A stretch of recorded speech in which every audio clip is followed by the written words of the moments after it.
Nagsimula sa simple na pasulyap-sulyap ng papapansin sa'yo. Umabot sa palitan ng mga mensahe, kilig na kilig ako.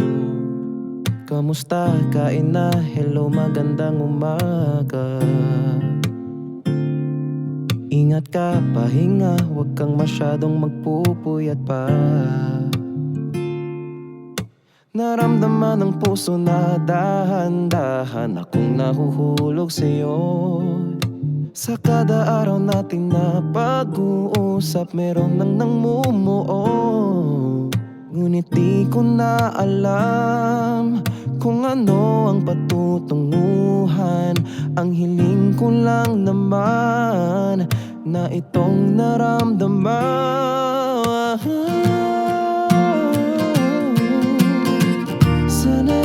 Sana naman ay mapabigyan na at nang mapakinggan ang tibok ng puso kong sa'yo lang naramdaman na tunay na kaligayahan. Sana naman mapagbigyan ang tibok ng puso.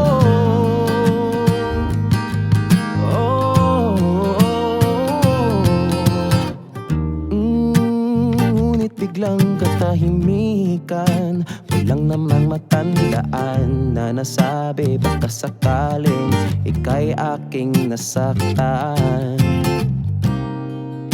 Bigla na lamang ika'y di nagparamdam. Ako ba'y pinagsawaan o may ginagawa lang? Sabihin ng totoo upang di na malito.